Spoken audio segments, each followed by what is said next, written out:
설교가 있겠습니다. 오늘 설교는 교산 조명규 교수님께서 불법시 생활, 생활시 불법이라는 제목으로 해주시겠습니다. 정자 인사. 반갑습니다. 한 주 잘 보내셨죠? 네. 날씨가 이제 완연한 여름이 됐어요. 여름이 올해가 굉장히 길어질 것 같은데 건강 잘 관리하시기를 기원 드리겠습니다. 오늘 우리 소중한 어린이 학생 청년에게 명진 장학금을 잘 전달했습니다.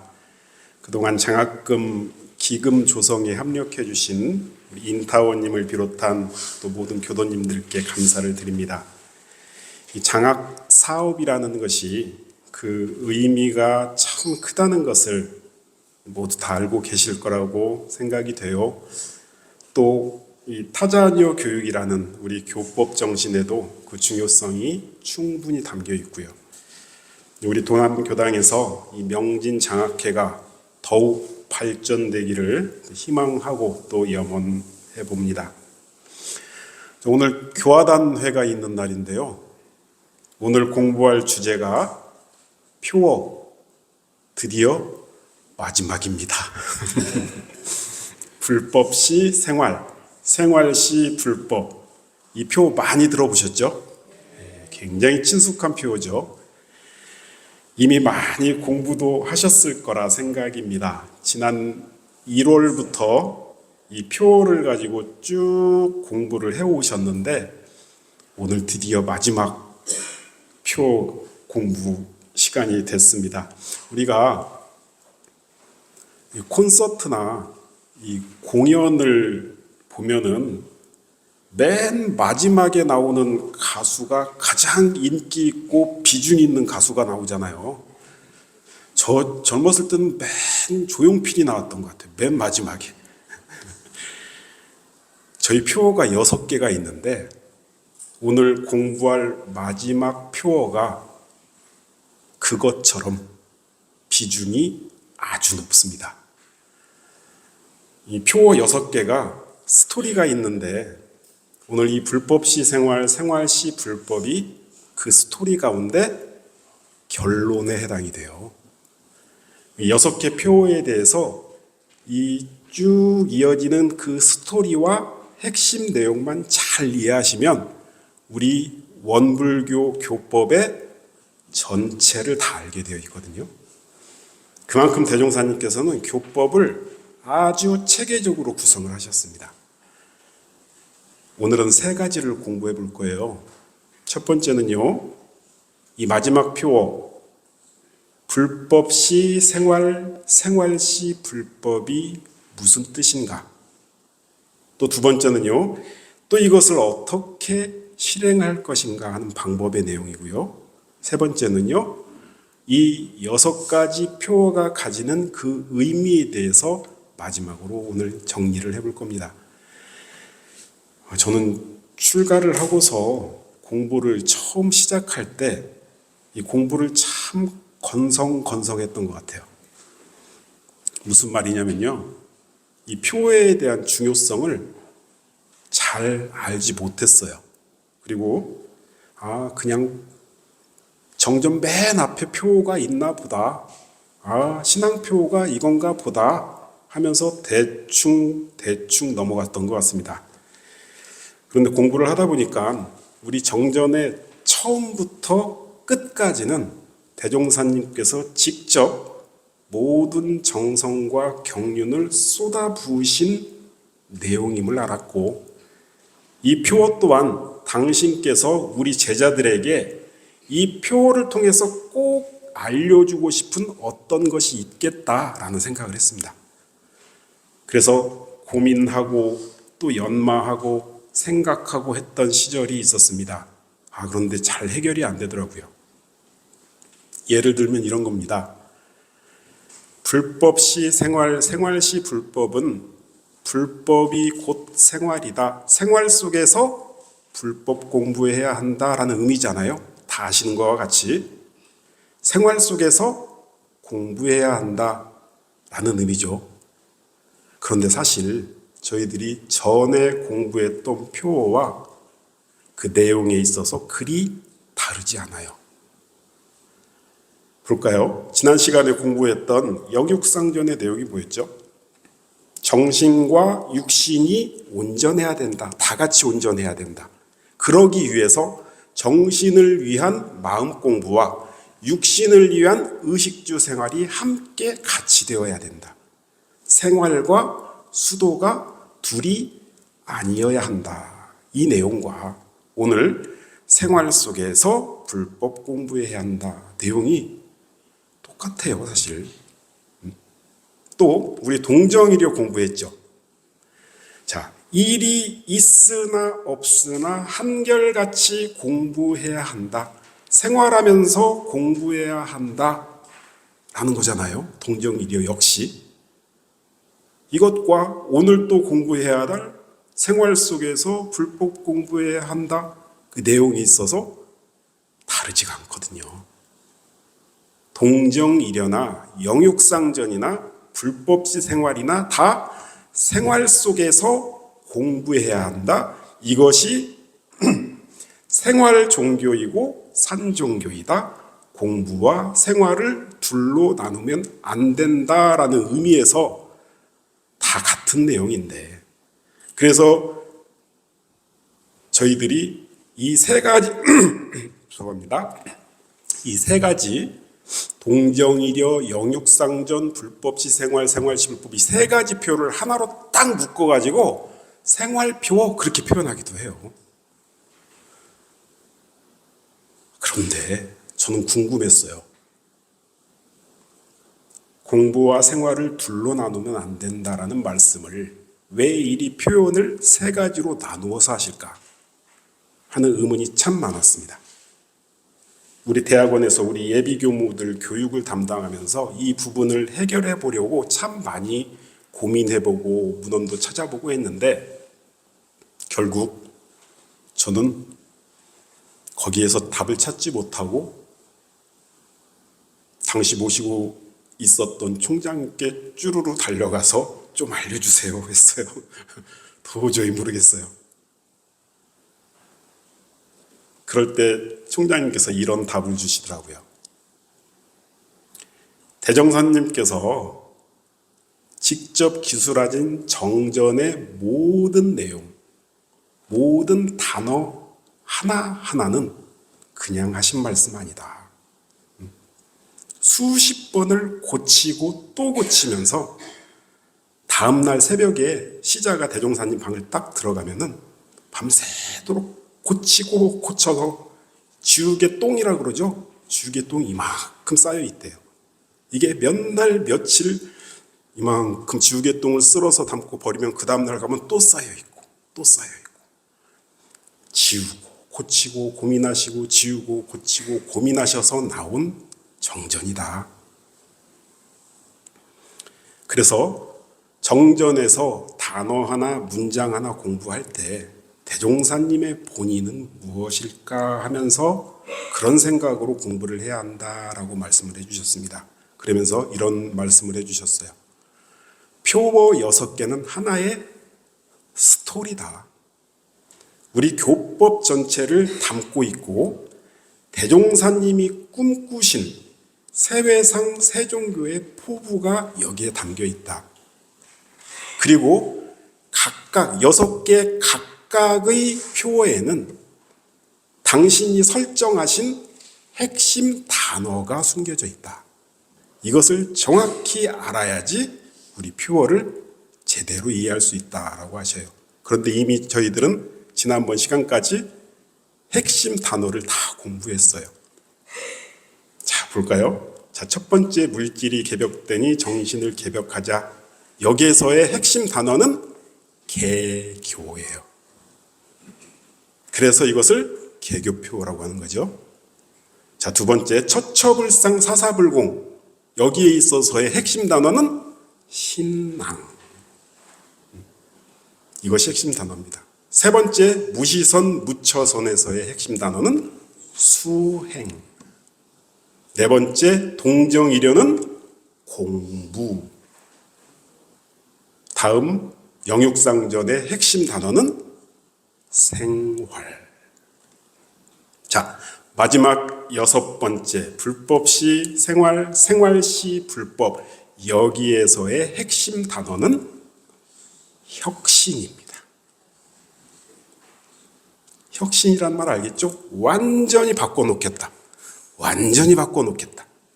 왜 이것이 혁신표어인지 그 의미와 개념을 오늘 잘 이해해 가시면은, 대종사님이 꿈꾸신 세회상 세종교의 모습은 이거였구나 라고 오늘 알 수가 있을 겁니다.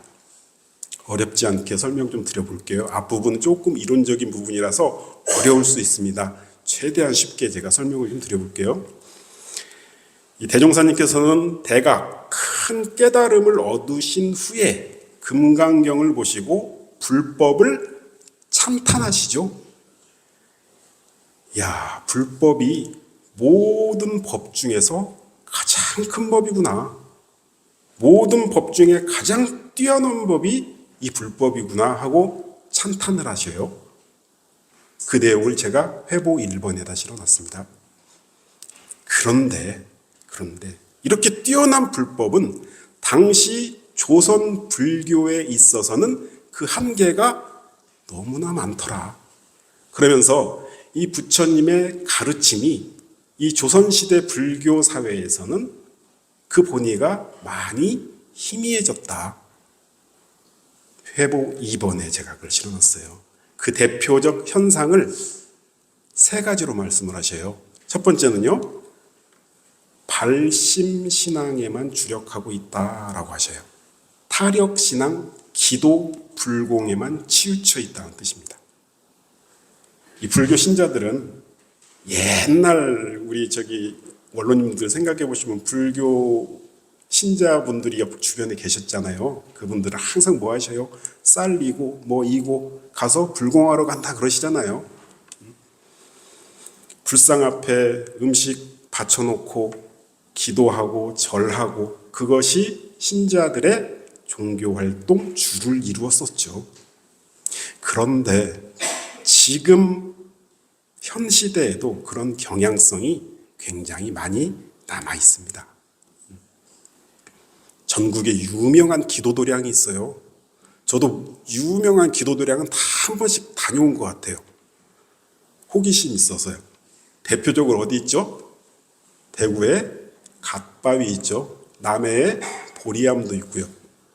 그리고 가까운 우리 봉도 수련원에서 올라가는 도선사도 대표적인 기도도량입니다. 특히나 우리 자녀들 수능 기간 가보면은요, 정말 어마어마한 불자들이 기도를 하고 있어요. 물론 현재 불교에서도 지금은 수행, 마음 공부를 신도들에게 정말 많이 지도하고 계십니다. 하지만 지금도 발심신앙, 타력신앙에 주력하는 경향성이 없지 않습니다. 우리 원불교에서는 지극한 기도를 하지 말라는 거 아니죠. 정말 지극정성으로 기도하되 그 타력신앙에만 머무르면 안 된다. 그러한 지극정성만큼 똑같이 그 대상에게 실지불공을 같이 해야 된다라고 가르치고 있죠. 자, 2번째 조선불교의 한계를 이렇게 말씀하셔요. 철저히 출가 중심의 조직이다. 일반 신도들은 세간 생활, 가정과 직장을 가지면서 불법을 공부할 수 없는 교리와 제도를 가지고 있다라고 말씀하십니다. 지금도 불교는 철저히 출가 중심의 교단입니다. 제가 신도가 절에 가서 스님들을 만나려고 하면 꼭 3배, 3번 절해야 되는 거 아세요? 안 그러면 못 만납니다. 지금도 꼭 3배를 올려야지 스님을 만날 수가 있어요. 저는 교도님들께 큰 절로 인사 받아본 적이 없어요. 것도 생각해 본 적도 없습니다. 가끔 원로원이나 수도원에 가서 스승님들을 뵐 때 큰절을 올리죠. 큰절을 올릴 때가 있어요. 그런데 그 어른들은 후진들이 와서 큰절을 올릴 때 그냥 절 받지 않으세요. 같이 맞절을 하셔요. 우리 예비교무들이 종법사님이 훈중하러 학교를 방문을 하십니다. 1년에 한 번씩. 그러면 법당 안에서 종법사님이 들어오시면은 종법사님께 큰절을 올려요. 예비교무들이. 그러면 종법사님 딱 앉아서 그래 하면서 절대 받지 않습니다. 그 어린 예비도 교무들과 같이 엎드려서 맞절을 하셔요. 저는 이런 문화가 원불교가 어떠한 종교인지를 정말 잘 보여준다고 봅니다. 재가와 출가의 구분이 없다. 출가는 교법을 전하는 역할을 할 뿐이지 신분과 공부에 있어서 재가나 출가는 그 구분이 없는 종교입니다. 제가 교도로서 작년에 대타원 이인우와 선지님이 대강렬위에 오르셨잖아요. 제가 교도가 대강렬에 위에 오를 수 있는 그런 교단입니다. 마지막 세 번째, 조선불교의 한계를 이렇게 말씀하십니다. 한 과목이나 두 과목을 가지고 거기에만 전력을 해서 편벽된 수행의 길로 안내를 한다. 불교에 연불종이라고 있어요. 지금도 있습니다.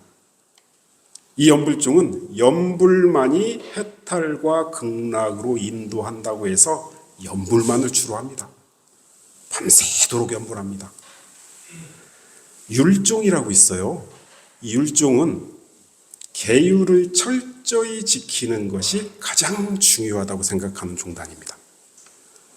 현재 한국불교는 조계종이라는 종단이 가장 큰 종단이죠. 조계종은 선종입니다. 선종. 가만히 앉아서 화두에 모든 의식을 집중하는 것이 최고의 수행법이라고 해서 선종입니다. 그런데 대종사님께서는 이렇게 이 한 가지 과목만을 가지고 수행을 가르치는 것은 편벽된 수행이다라고 말씀하셔요.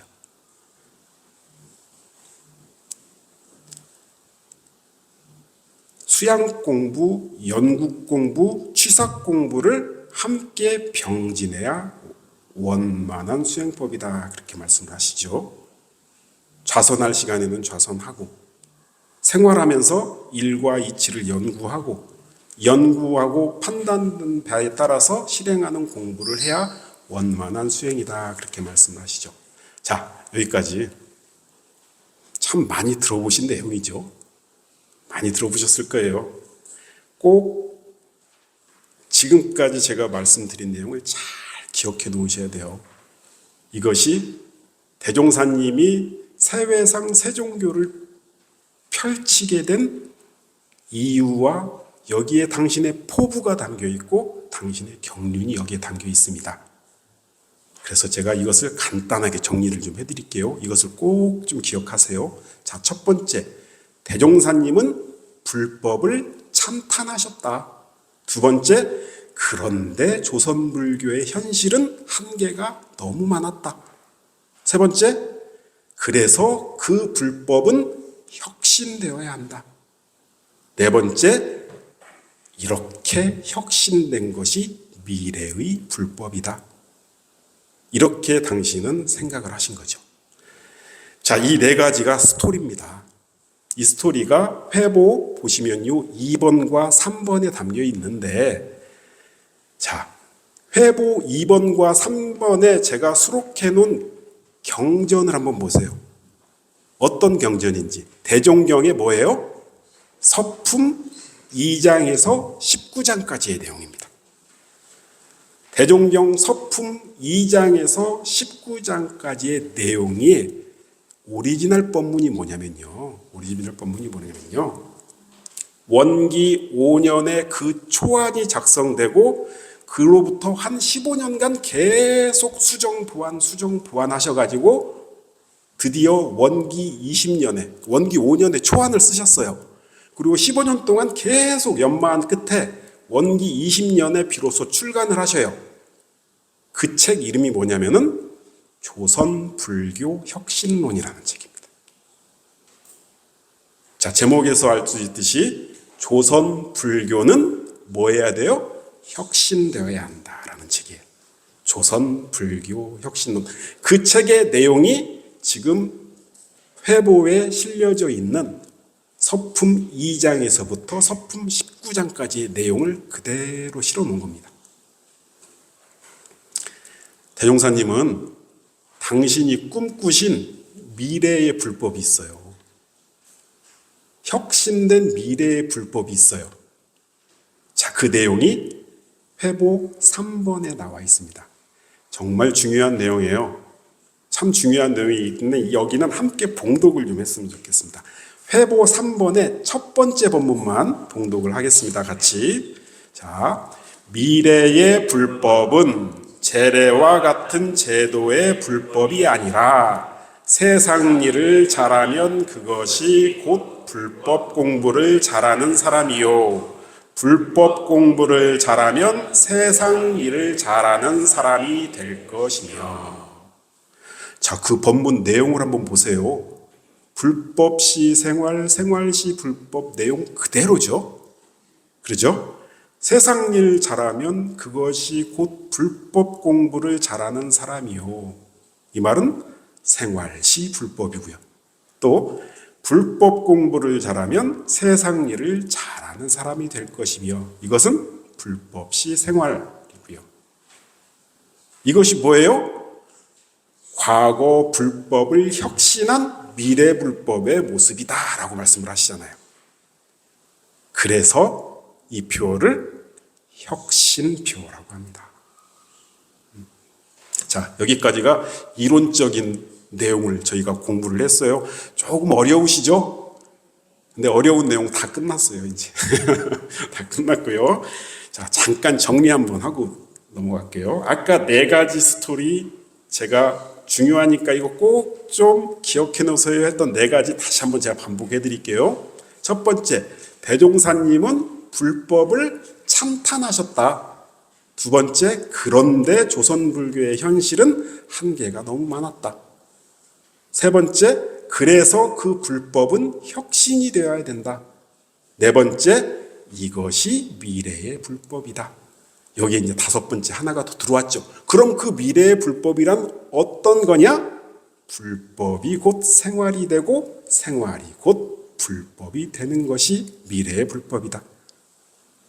이게 대종사님이 우리 회상을 세회상 세종교를 만들게 된 근거가 되면서 당신의 포부가 되는 겁니다. 그래서 우리 이제 불법시 생활, 생활시 불법, 또 우리 4대 강령에 똑같은 말이 하나가 나와요. 압축해서 4대 강령의 불법 활용이 나오죠. 이 내용에 나오면은 항상 우리 뭘 떠올려야 돼요? 대종사님이 꿈꾸신 혁신된 미래의 불법, 혁신, 이것을 떠올리시면 됩니다. 자, 그럼 어떻게 살아야지 불법이 생활이 되고 생활이 불법이 될까? 이거 저희들 생각을 좀 해봐야 될 것 같아요. 또 그렇게 사는 사람은 어떤 모습으로 사는 사람일까라는 것을 한번 생각을 해봐야 될 것 같습니다. 저는 제가 출가한 지 거의 한 30년 가까이가 되는데요. 저는 제 스스로를 바라보면서 이 30년 동안 명규야도 참 많이 바뀌었구나 하고 스스로 놀랄 때도 있고요. 참 바뀌기 어렵네 하고 걱정스럽게 저를 바라볼 때도 있어요. 참 바뀌기 어려운 거는 습관과 업력이라는 정말 참되기 힘들구나 하면서 버거워하기도 하는 그런 대상들이 아직도 남아 있습니다.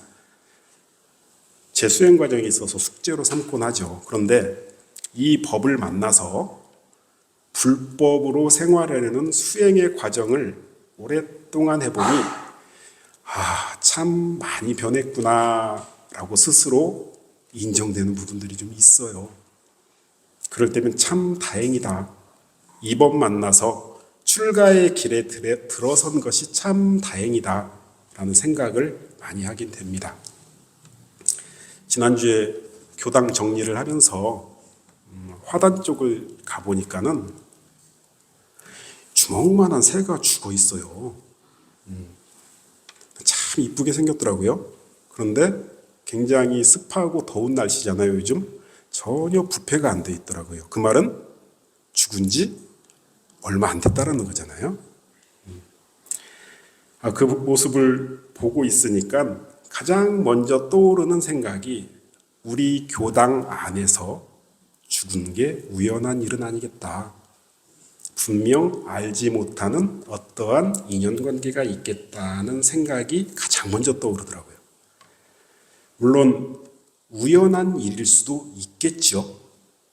하지만 제 입장에서는 저에게 다가온 인연관계로 느껴졌습니다. 정성스럽게 한쪽 화단에 묻어주고 혼자 서서 약식 천도제를 지내줬어요. 이거는 누가 시킨 것도 아니고 누가 알아주라고 한 것도 아니고 특별한 저에게 있어서 남들이 보면 참 특별한 행위일 수도 있지만 저에게 있어서는 이것이 특별한 행위가 아니었죠. 그저 그 새와 나만이 알 수 있는 그런 교감이죠. 인과의 진리와 불생불멸의 진리를 믿고 있기 때문에 자연스러운 생활 그 자체였습니다. 불법이 곧 생활이지요. 내가 불법을 만나지 않았으면 그런 행동이 생활화되어 있을까? 절대 아닐 것 같아요. 어제는 또 이런 일이 있었습니다.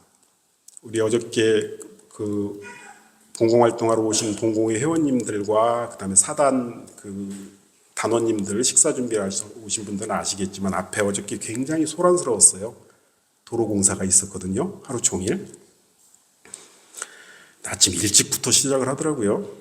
근데 큰 포크레인이 와가지고 그 아스팔트를 다 긁어내고 있는데 그 포크레인 앞에 이렇게 커다란 쇳덩이 삽이 있잖아요. 그것을 저희 교당 앞에다가 탁하니 내려놨더라고요. 우리 교당 앞에 이 코팅된 그 페인트 칠한 데가 있잖아요. 입구에.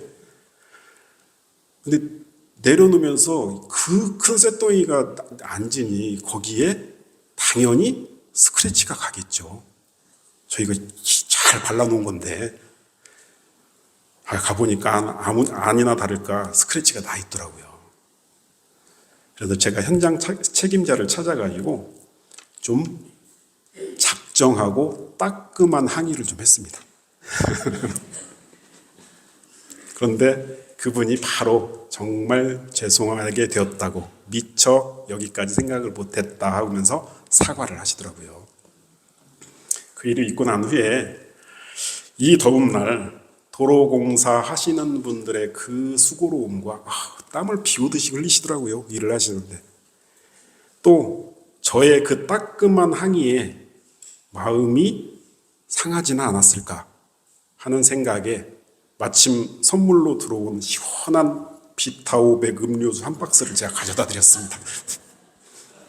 그리고 또 점심 식사 후에 우리 1층 테라스에 시원한 냉커피 있으니 와서 쉬는 시간이 좀 드세요 해가지고 거기다가 냉커피를 준비를 해드렸습니다.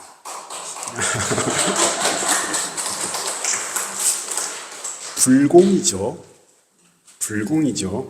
자, 잘못된 일은 바로 잡되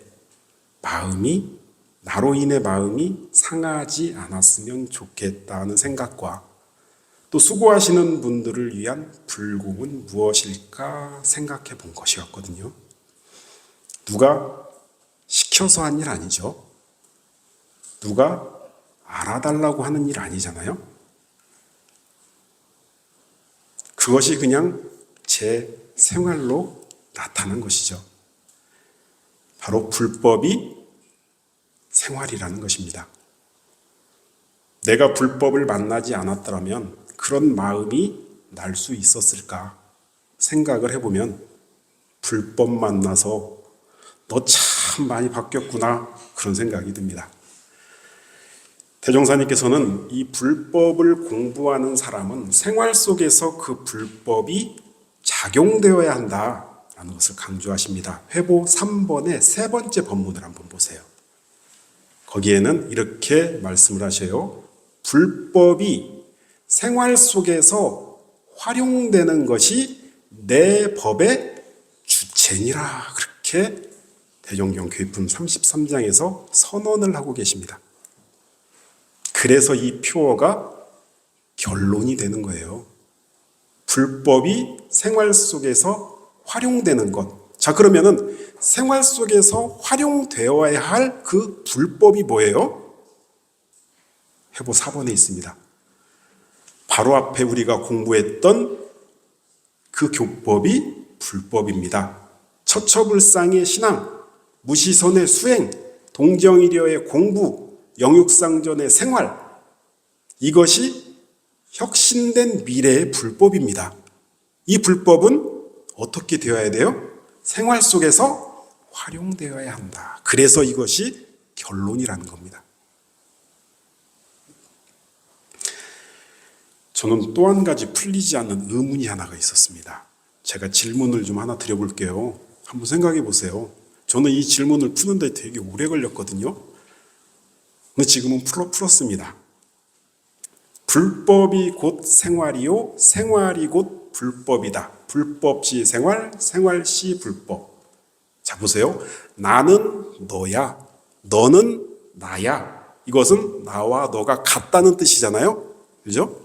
자, 불법이 생활이고 생활이 불법이야 하면 불법과 생활이 같다는 뜻이죠. 그런데 왜 똑같은 말을 앞뒤만 바꿔가지고 두 번을 반복을 하실까?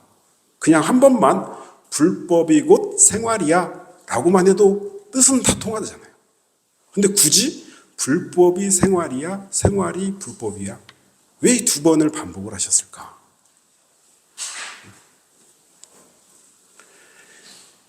서두에 말씀드렸듯이 혹시 이거에 대한 저는 이렇게 생각합니다 하는 교도님 계세요?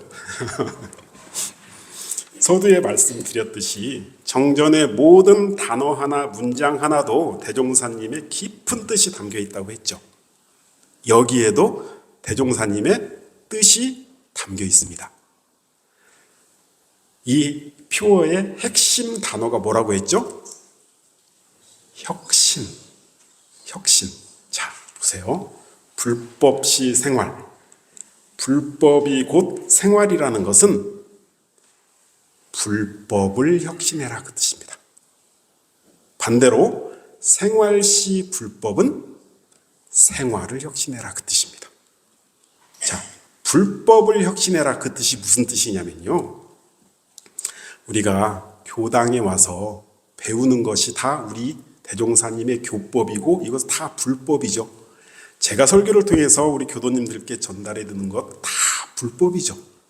그죠? 그런데 이 교당 와서 배우는 이 불법을 그냥 참 오늘 설교 잘하시네. 설교 내용 참 좋네. 아니면은 오늘 설교 내용 참 그러네. 그렇게만 생각하면은 이것은 과거 불교의 신자라는 거예요. 혁신된 미래 불교의 신자는 교당에서 배우는 그 설교 내용을 그래 이번 주에는 교당에서 이것을 배웠으니 꼭 생활 속에서 내가 이렇게 실행해 봐야지 하는 마음을 딱 세우라는 겁니다. 이것을 이 불법을 우리 교법을 설교로 통해서 배우는 우리 교법을 대하는 그 자세 그것을 혁신해라 그 뜻입니다. 자, 반대로 생활이 곧 불법이다라는 뜻은 생활을 혁신해라 하는 뜻인데 교당에서 그 배운 불법 설교를 통해 공부한 그 교법을 교당 딱 나서는 순간, 아니 대각선 딱 나서는 순간 잊어버리지 말고 다 잊어버리고 또 습관과 업력대로 살지 말고 교당에서 배운 그 불법, 그 교법을 어떻게든지 생활 속에서 적용해보고 실천해보는 연습을 실제로 하는 것, 그 일상생활을 습관과 업력에 맡겨놓지 말고 그 생활을 불법으로 혁신을 해라, 생활을 혁신해라 하는 대종사님의 가르침입니다. 그렇게 되면은 이 불법시 생활, 생활시 불법을 왜 똑같은 얘기를 반복을 하셨을까? 그렇게 받아들여지지 않죠. 각각의 의미가 있다는 겁니다. 거기에. 자, 오늘 참 중요한 공부했어요. 저도 지난 6개월 동안 이 표를 가지고 대종사님의 본의를 어떻게 하면 어렵지 않게 잘 전달해 드릴까 하는 고민으로 지난 6개월을 살았던 것 같습니다. 그만큼 저 스스로도 또다시 정리가 되고 또 대종사님의 본의를 다시금 정리해보는 참 은혜로운 기간이었던 것 같습니다. 오늘 표 공부를 마무리하면서 이 6가지 표에는 원불교 교법의 전체가 다 담겨 있다는 말씀을 다시 드립니다. 그래서 정리하는 의미로, 표 공부를 정리하는 의미로 회보 5번을 함께 봉독했으면 좋겠습니다. 자, 회보 5번 함께 보시게요. 봉독하겠습니다. 1. 개교 표어. 물질이 개벽되니 정신을 개벽하자. 원불교가 개교한 이유는 정신을 개벽하기 위해서입니다. 원불교는 정신을 개벽하는 종교입니다. 물질이 개벽된 시대에 정신의 힘을 기르기 위해 개교한 종교입니다. 이 신앙표, 원불교의 신앙은 무엇인가요? 처처불상 사사불공. 원불교는 모두를 부처로 모시고 모두에게 불공하는 신앙을 합니다. 3. 수행표, 원불교에서는 수행을 어떻게 하나요? 선처선. 원불교는 어느 때나 어느 곳에서나 선 마음 공부 수행을 합니다. 4. 공부표, 동정이려. 원불교는 일이 있을 때나 일이 없을 때나 한결같이 공부하는 종교입니다. 5. 생활표, 영육상정. 원불교는 정신도 온전히 육신도 온전히 생활하는 종교입니다. 수도와 생활이 둘이 아닌 종교입니다. 6. 혁신표, 불법시 생활, 생활시 불법. 원불교는 불법을 주체 삼지만 과거 불교를 혁신하여 불법을 생활화, 대중화, 시대화한 종교입니다. 오늘 교화단에 잘 하시고요. 이상 설교 마치겠습니다.